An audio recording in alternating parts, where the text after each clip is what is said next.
Hello, how you doing? So I'm back again today to answer more of your questions, lots of emails, messages and whatever. Today's subject is Ethiopia. We're going to be speaking about Ethiopia. I've got lots of questions like, what is Ethiopian food? How do I know how to cook Ethiopian food? Have I ever been to Ethiopia? Ethiopian, what's Ethiopia like? Blah, blah, blah. There's been loads of them. I've been to Ethiopia lots of times, actually. I've been there many, many times. The reason that I've been there many times is because my partner, my wife, my lovely wife, I should say that, shouldn't I, is Ethiopian. Hence, my house is quite Ethiopian. We're a 50-50 house, Ethiopian English. It's actually more Ethiopian than English, I think. Actually, it's a big culture in here. Let me tell you about Ethiopia. I just want to let you know all about it. So one, it's a desert. The whole place is a desert. There's no food. It's very dusty. It's a hellhole. There's no water. There's no electricity. There's no education. It has no culture. It's a disaster. The whole place is just a hell on earth. Oh no, it isn't. That is all based on something that happened in the 1980s. A terrible famine that happened, I think 83 to 85. But there seems to be this perception of Ethiopia still today that is what it is. And I can really tell you that it's not what it is at all. And it actually annoys me a little bit. I still get people saying stupid, remarks, just sort of this sort of classic, awful Ethiopian remark. And it's just like, leave it out. It was a very long time ago. Now, did that famine happen? Yes.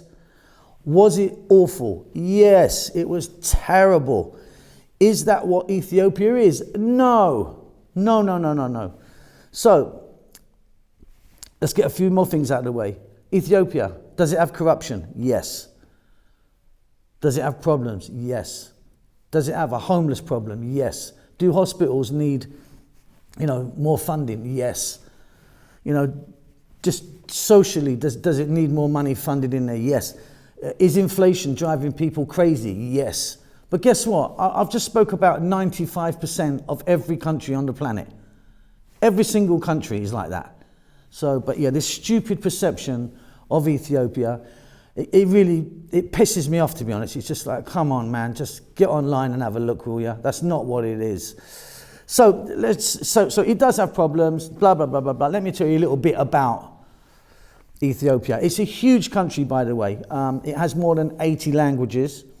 The main language, or the national language, is Amharic.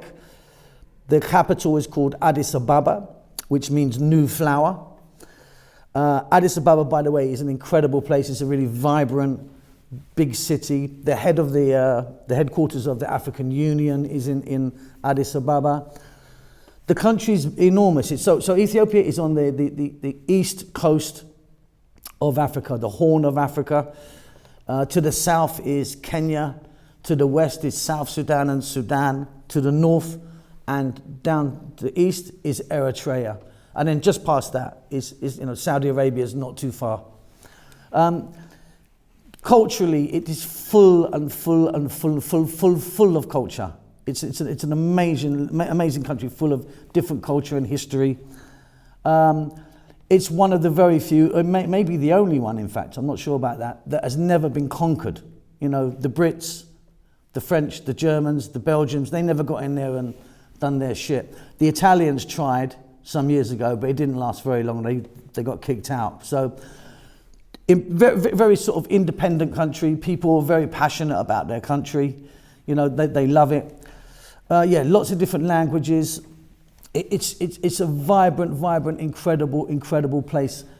Ethiopian music is just incredible. Ethiopian dancing is very different than maybe Western dancing. One of their dances is it's all shoulders, no hips. I'm doing a terrible job of this, by the way.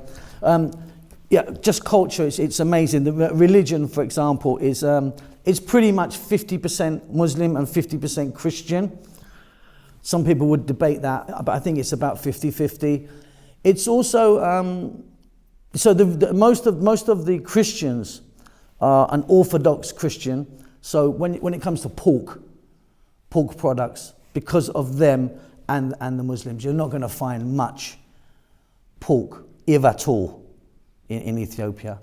What else have I got to say about it? It's just vibrant. So first of all, so that famine thing that happened in the very north of the country, which is a very arid part of the country. It's very arid indeed. So, you know, and then you come like down to the south when you're bordering Kenya. It's beautiful, it's lush, it's green. I mean, when I first went there, I was blown away by its incredible beauty. You've got the Rift Valley, you know, you've got these incredible mountain ranges. Just a wonderful, wonderful, wonderful country. And I didn't see Bob Geldof, Lionel Richie, Stevie Wonder or Bono walking around handing out food once. I didn't see that. So yeah, it gets my goat up a little bit. I get a bit annoyed about this permanent, you know, thing that they have no water, talking of water, by the way, which you may have seen on the news. Ethiopia is building a dam right now, big dam, to create electricity. And that is really upsetting Egypt. Because not only does Ethiopia have water, it has loads of water. It's the source, or one of the main sources, of the River Nile. And they're upset now, right, because they think they're going to close it and then there'll be no water in Egypt. In fact, Egypt doesn't have any water. If it wasn't for, you know, half the water from Ethiopia, they have no water. But people don't say that. They say that about Ethiopia. Ethiopia has no water, it has no food. It's like, yeah, why is Egypt getting so upset right now? In fact, I'm getting a little bit upset now. So I want to talk about food, but I'm not going to do it now. I'm going to have a cup of tea and calm myself down.